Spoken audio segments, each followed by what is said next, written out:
again, and welcome to this fresh broadcast of The Bookshelf. My name is Damilola Raphael. Today, we have a very dynamic guest with a dynamic plot. Before going further, let's give you some tips on why you should read novels. Novel readers not only experience the protagonist's point of view, but his innermost thoughts. They spend hours with his perspective and learning about his background. They think and care about someone very different from themselves. Novels also allows readers to experience new settings, to reduce stress, improve your mental health, and help you live longer. Pick up and enjoy a novel starting today. Let's breathe out it will be, and on the other side, our guest, Dale.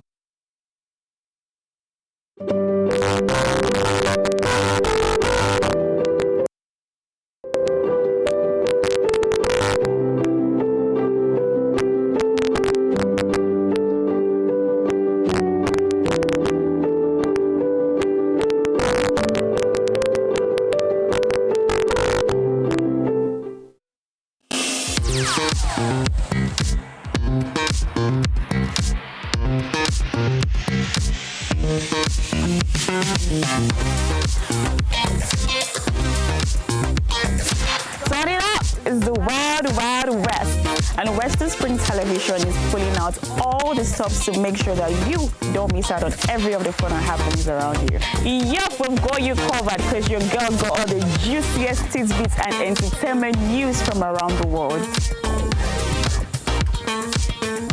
Cross over to the chocolatey side of entertainment. Join me, Chocolate Cassie, on Eccentric as we take you into every bit of the juiciest news, fashion, music, movie updates, and other trending conversations. Together on the show, we'll get personal with your favorite celebrities via phone call, Zoom, or even live here in the studio. Eccentric will be showing on your TV screen on Western Spring Television, channel 190, only on Star Times.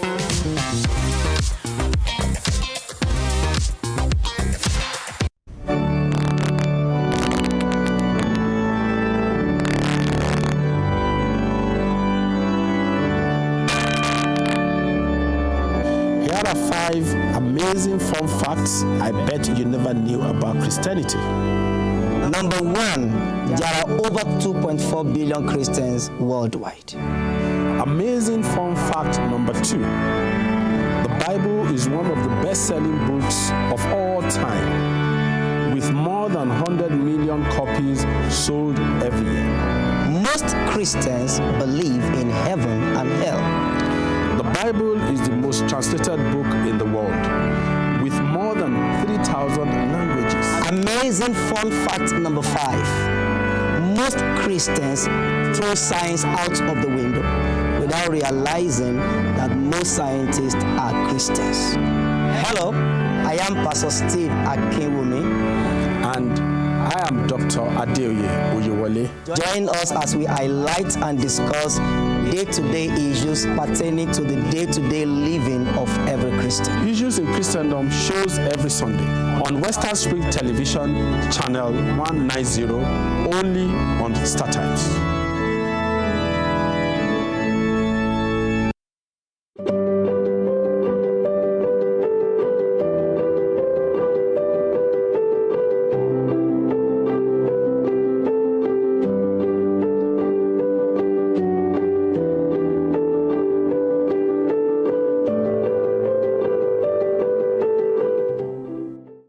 It is great knowing you are still with us.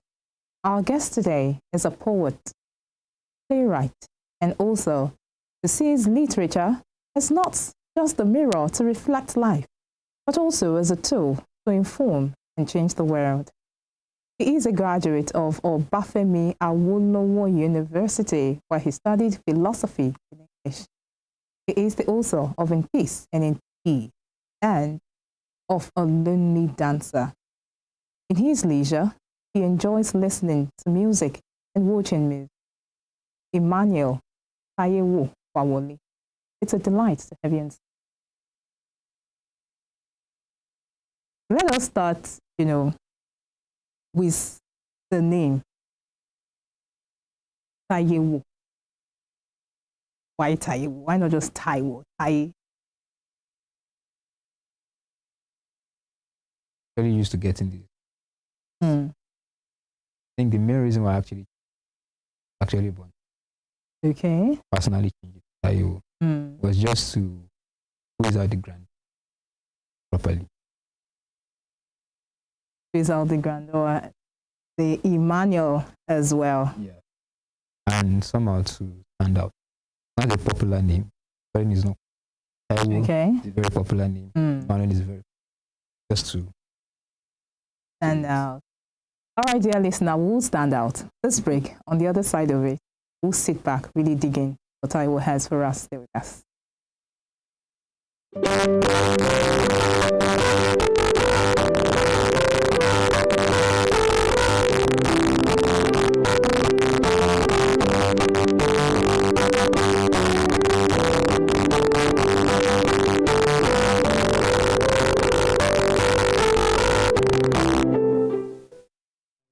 Arrested, affected, found. What do we say? What do we say? Flowing from a spring. A fact A to Z. Check and confirm. Ever expounding current events. Traveling down from the business gist to the globally arising happenings, to the sports news, to the bittersweet infos. Guided transmission, even diffusion, vast and fast, detailed facts are fled. Within seconds, nuggets of words that flew across borders are fired. Stories short and long, wrapped in bundles of words, broken and dissected as it is, except misheard. This is the news as it is.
All right, you're welcome back. Now, we promised we're coming back to sit back, relax, and really, really dig the juice out. I still have Taiwo Fawole with me.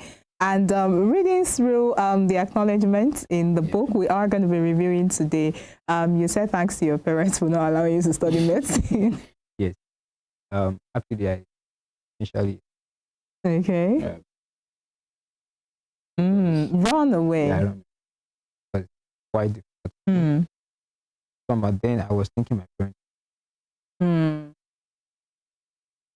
because normally in every night I always want to Mm. eat. So I was thinking It's not probably really to, because. Go on. okay, problem with so Okay. I was thinking probably but I brought it. That's what Let's talk about the appendage this book is dedicated to of a lonely dance. A very beautiful artwork, you would agree with me, right?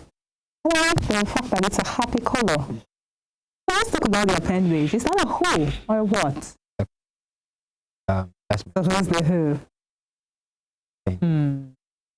so I see him as Hmm. I call him Appendage, and he doesn't mind.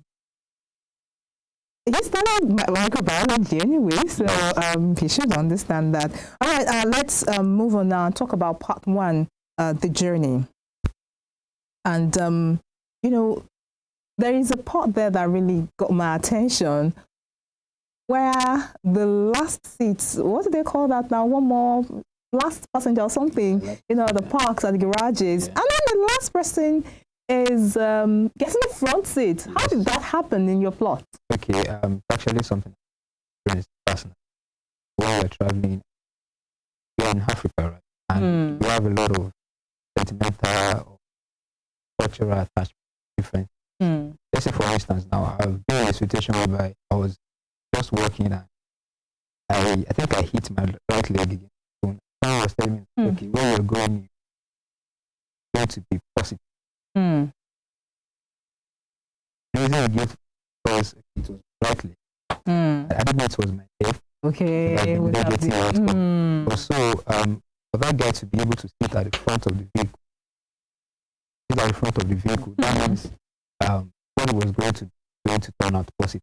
Like quite trying to give a kind of African import to it. Okay. Okay. All right. Let's move away, you know, from that part, the journey, and your use of proverbs.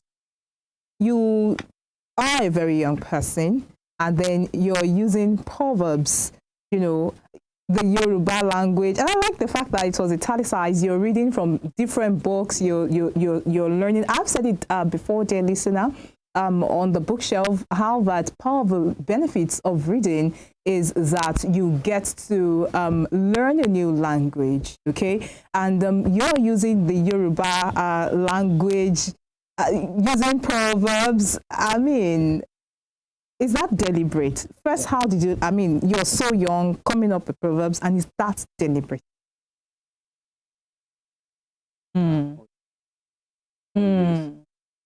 I don't think there's ever been a time where I'm using a proverb and it happens probably by coincidence. No, I'm always deliberate about it. And beyond the fact that the setting of the story is in Yoruba land, I'm also trying to make readers that are not Yoruba also learn something about Yoruba.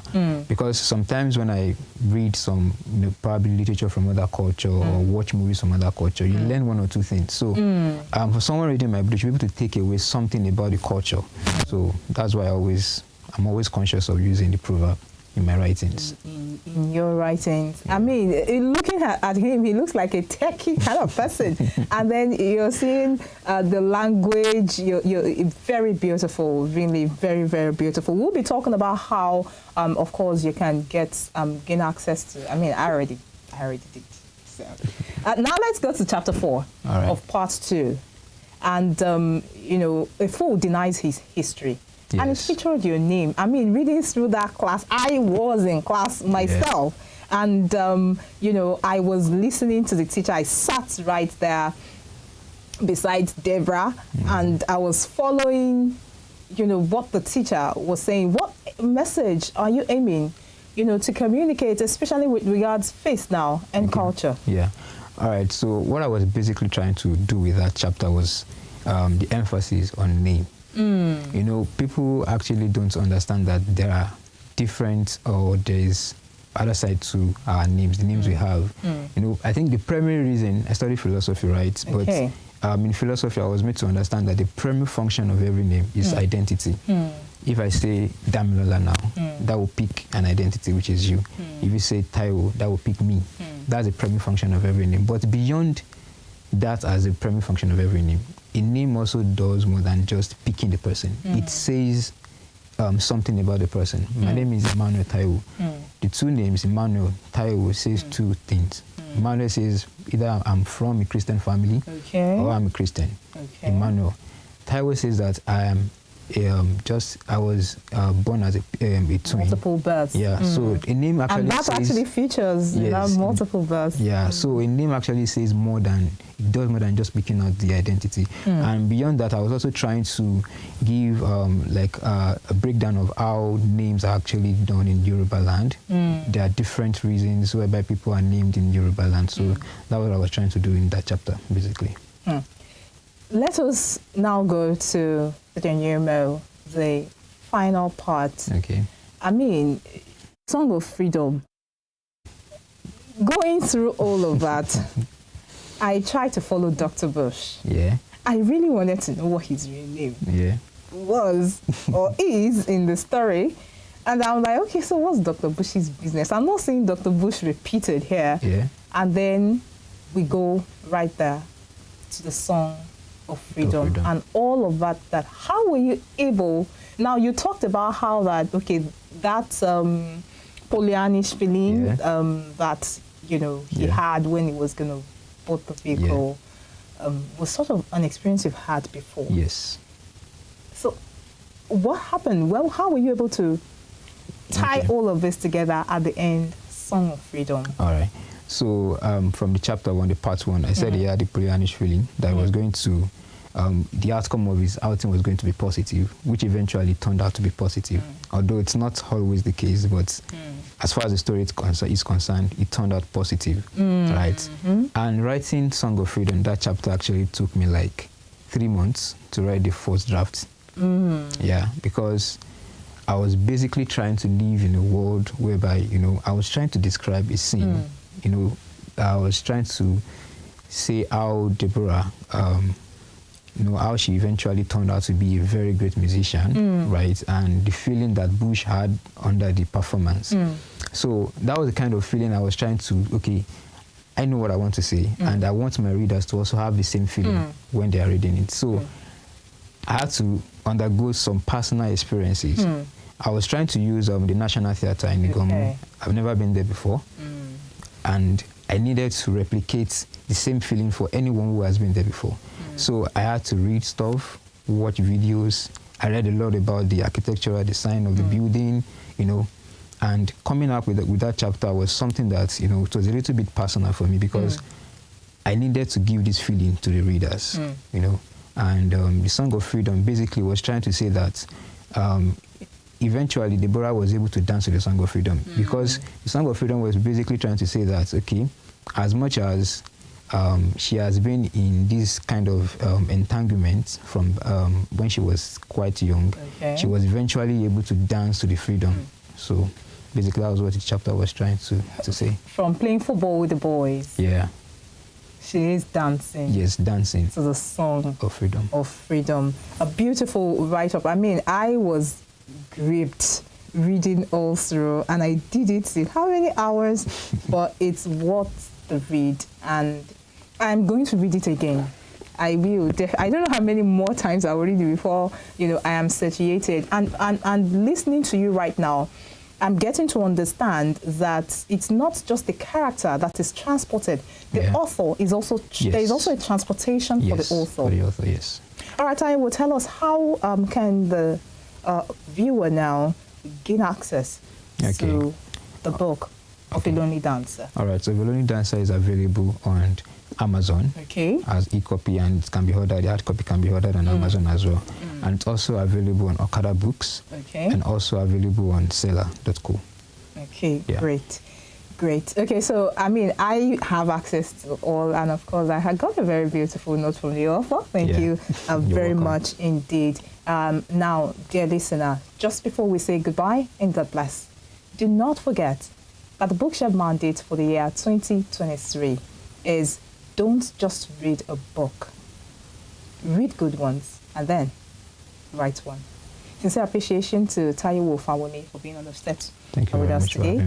My name is Damilola Raphael saying goodbye and God bless. I'll see you next time.